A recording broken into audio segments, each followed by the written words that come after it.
Chapter 2. Signs. Moira closed her big brown eyes, took a deep breath, and boarded the crowded and noisy school bus. As she watched her high school peers adorned in ghost, demon, and devil costumes in preparation of Halloween, fear enclosed around her. Although her body was physically on the bus, an unforgettable memory from last night's dream invaded her mind. The abrupt rain that beat against the bus's windows was another potent trigger that reminded her of the rain that beat aggressively against the window in her dream. She struggled to stay focused on the present as her reoccurring nightmare infested her thoughts. It dragged her from conscious to unconscious. Within seconds, Moira was in a trance-like state, reliving the vivid nightmare from the last few nights. She dreamed that a familiar ghost-like entity who resembled her was in her room. But this time its demeanor was not solemn and serene. She felt its malice as she could feel someone's negative vibe when in a dreadful mood. On previous occasions, Moira knew it was a ghost by the way it moved. But this time, it was not floating in the air. It looked like it was standing and had a more statuesque form. Its back was turned away from her. The evil that discharged from its body suffocated her. Moira likened its presence to a multitude of dark human energies, absent their bodies. Her neck tightened as adrenaline rushed through her body. She breathed faster and harder. The rhythm of her heartbeat escalated to levels she had never experienced. She placed her hand over her chest and took long, slow breaths to calm herself, but she was still frightened. The entity wore a long, flowing black nightgown that hung all the way to the floor. The apparition's hair was identical to Moira's. It was in a big, puffy, and bristly ponytail at the crown of her head. A loud, continuous clicking sound echoed through the room. It mimicked the ticking sound a stove made before the fire ignited on one of its burners. The movement of the ghost-like entity was in sync with the bizarre sound. With every movement it made, a click followed. Moira knew that whenever she heard the sound, the entity was moving toward her. When the ghost-like entity turned its head toward Moira, its neck made a clicking sound. It looked like her evil twin. It had bangs that covered its forehead just like Moira, and a few loose tendrils of hair hung along the sides of her face. Its eyes were black, round, and hollow, and its teeth were tic-tac white, which was a sharp contrast to its mocha and porcelain-like skin. It resembled a real-life evil doll.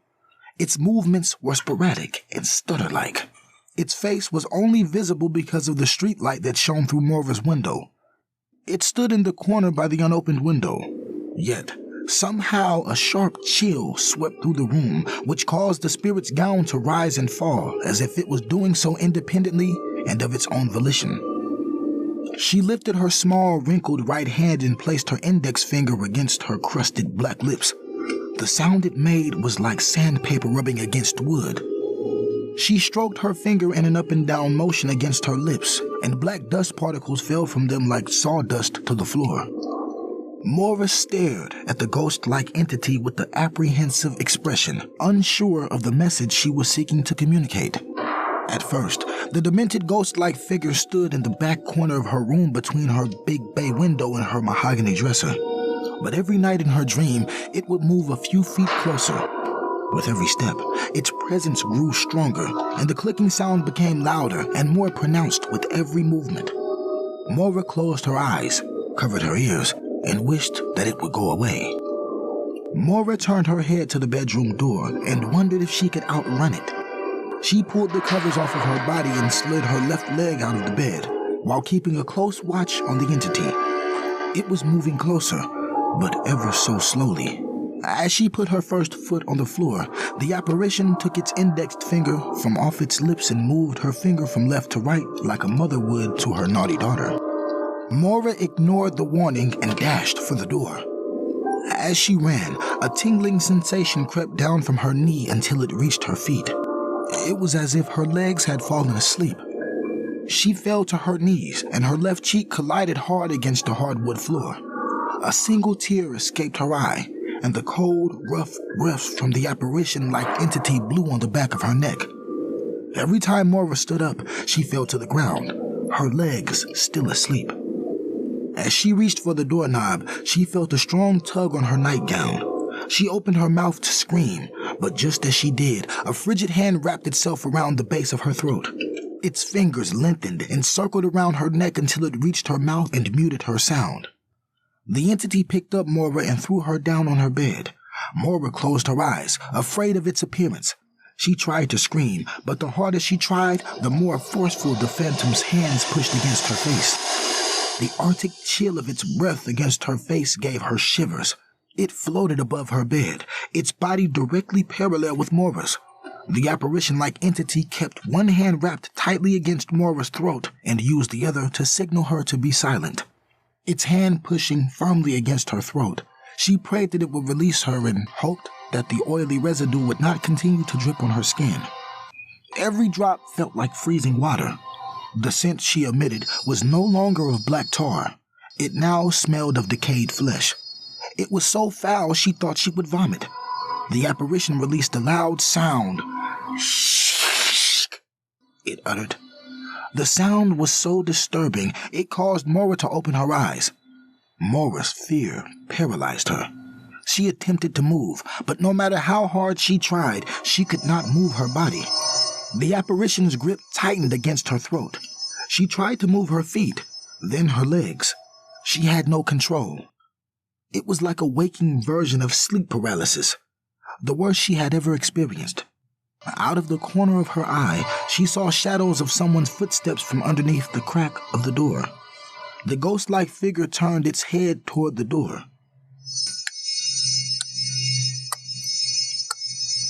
Was the sound her neck made. The doorknob moved, and the ghost-like entity released its grip on Moira and disappeared. Moira's voice returned, and she let out an uncontrollable and piercing scream. When Moira returned to consciousness, over 100 eyes were staring at her.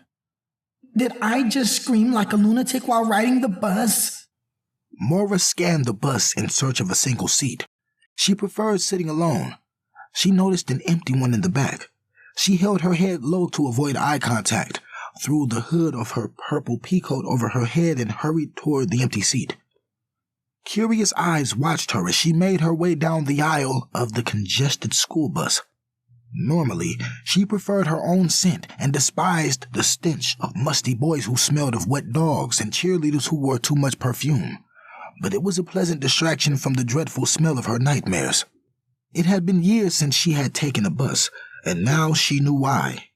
The silent judgment coupled with concentrated glances from her peers made her uncomfortable. If my father had arrived on time, I wouldn't be in this predicament.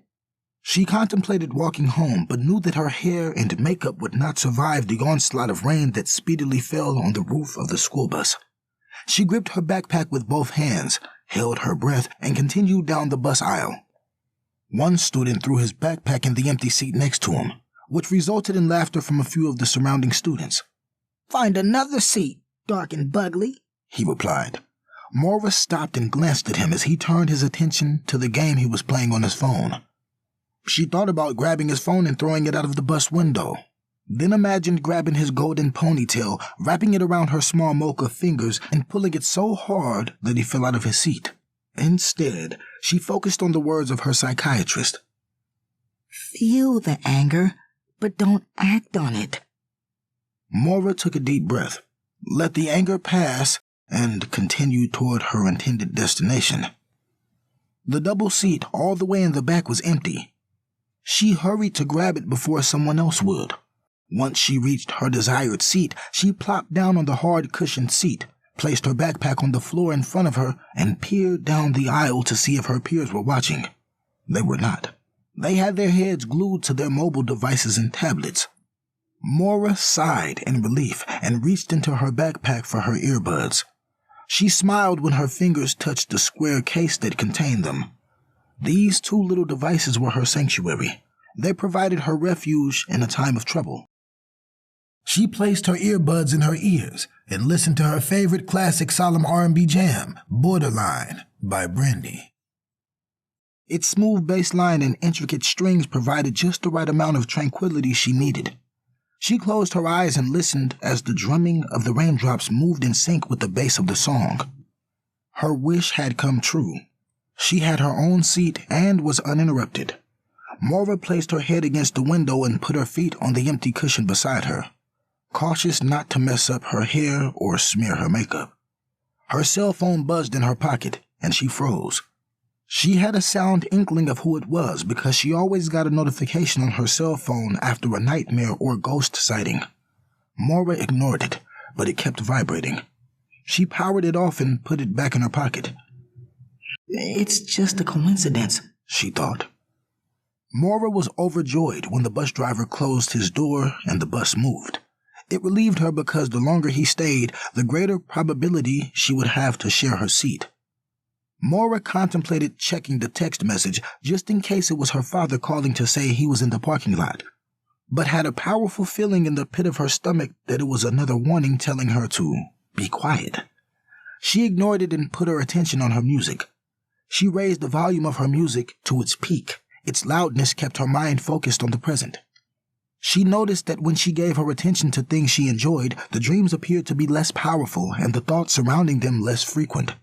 One of her classmates nudged his friend, stood up, and pointed to a girl running alongside of the bus. She was hitting the door with her fist and yelling at the top of her lungs. "Wait! Wait!" she yelled. Maura looked out of her window. She saw a large, beefy frame holding an umbrella trying to catch the bus. "Please don't open the door. I really don't want to share my seat today," Maura thought to herself. The bus driver stopped the bus and opened his doors. Candace made her way onto the already crowded bus, huffing and heaving as if she were about to cough up a lung. Maura sunk down in her seat and hoped that she had not seen her. "When did she return to school?" Candace was a burly girl with a smooth, cinnamon skin tone. She wore her hair in long cornrows down the middle of her back and had on the same nylon sweats she often wore. They made an awkward swishing sound that always pre-announced her arrival. Her shoelaces were untied, and her shoes leaned over when she walked. The best word to describe her was unkempt. She looked like a grown woman in kids' clothes. She was a husky, meaty girl. Although Maura did not envy Candace, she always wondered how she gained so much weight because despite her own voracious appetite, she remained thin and bony. Candace smacked her gum loudly and always appeared to have enough gum for 3 people within those fat cheeks. She desperately needed a dentist, and everyone knew it because every time she opened her mouth, she unknowingly revealed a plethora of cavities. She was the school bully, and everyone followed her commands, or they would face the wrath of her fists, righty and lefty. As she walked down the aisle, people moved their backpacks to offer her a seat. Normally, she would randomly push people or smack freshmen upside the head, but something was different about her today. She had a smile on her face. As she walked past everyone, she smiled and nodded her head. It made everyone nervous. Her frown was typically a scowl, and she uttered unkind words.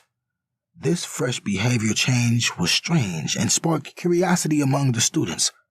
They whispered and talked amongst themselves as they turned their undivided attention toward her.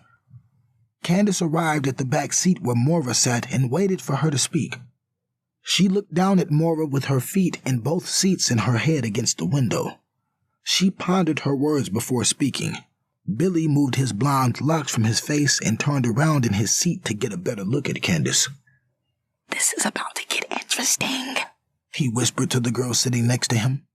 "More than interesting," she replied. Candace twiddled her thumbs and nervously bit her bottom lip before speaking. "Is this seat taken?" Candace asked politely. Maura had her eyes closed and her face turned toward the window. She tried her best to ignore Candace and let her music occupy all her attention. She slowly bobbed her head to the beat. Candace moved a step further. She lightly tapped Maura's shoe, and immediately Maura's eyes opened. "Here we go." Maura moved her feet and took her scarf from around her neck and wiped the droplets of water and any debris from off the seat and scooted as far to the window as possible. There was a prolonged silence between the two girls. Maura looked straight ahead. All the students on the bus stared at them as if they were spectators at a boxing match waiting for their favorite fighter to take their first hit. Moira subtly took out her earbuds, clasped them in her palm, and held them in front of her. "Nice earbuds," stated Candace. Moira rolled her eyes and sighed heavily. She opened up her hand and threw the earbuds on the seat next to Candace. Moira folded her arms and leaned her head back against the window. "You were just going to take them anyway," Moira whispered. Candace kindly handed the earbuds back to Moira. "I want to apologize for how I treated you." Moira lifted her head off the bus window and turned towards Candace. She pushed her glasses a little further down her button nose to get a clearer view of her facial expression. She was unfamiliar with Candace's kinder, more human-like tone. "Excuse me?" Moira replied. Candace took a deep breath and started again. "I'm sorry for picking on you. It was wrong. Could you find it in your heart to forgive me?" she asked. She stared at the floor to hide the tears that welled in her eyes. "Is this a joke?" Moira asked. Candace wiped her eyes and scooted close to Moira. She wanted to have a private conversation. She turned, expecting someone to be behind her. "It's not a joke. Something terrible happened to me when I was away and made me realize the error of my ways." Candace grasped Moira by the arm and wrapped her large fingers around Moira's fragile wrist. "You need to forgive me, Moira, for your own good." Moira pulled her arm to get out of Candace's grasp, but she was too strong for her. "Let me go. You're hurting me," Moira replied. Candace quickly released Moira when she realized that she had grabbed her too strongly. I'm sorry.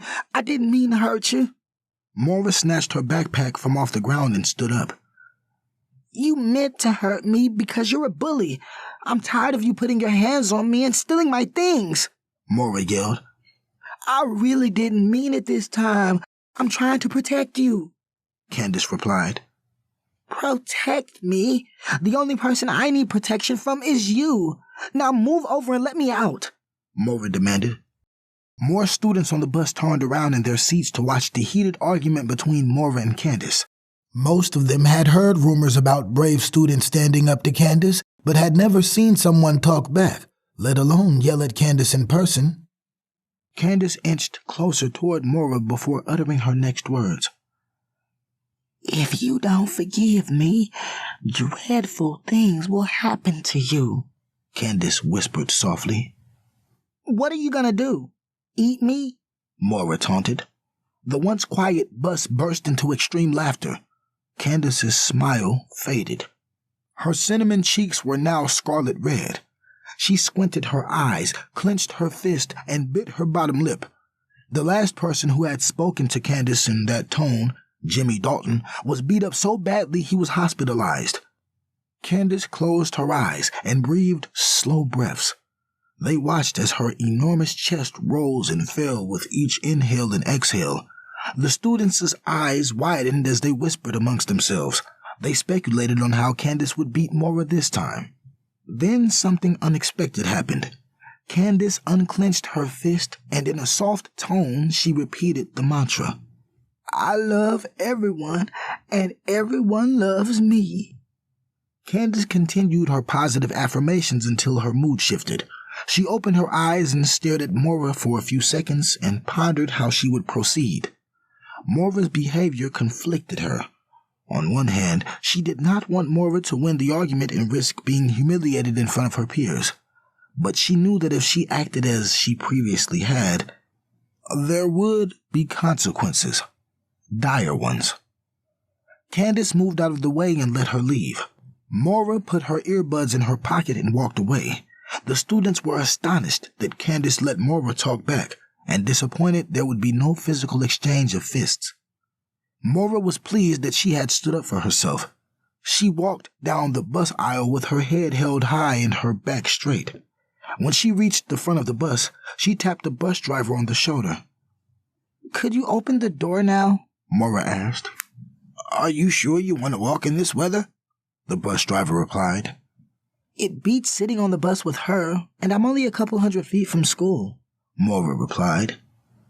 Suit yourself, the bus driver replied. He opened the door. Maura turned toward the back of the bus and gave Candace the middle finger. Billy turned towards the girl next to him and whispered, Little Maura just punked Big Candace. As soon as Candace heard the response, her breathing became heavy and her face turned from light cinnamon to a scarlet red. She jumped up from her seat and charged toward the front of the bus at full speed toward Maura. But as soon as she reached the middle of the bus, she slipped on her shoestring and fell on her back. The students on the bus burst into roaring laughter while Maura ran off the bus and onto the wet pavement. The thought of Candace falling on the bus made her smile. That's what her fat butt gets, Maura whispered to herself.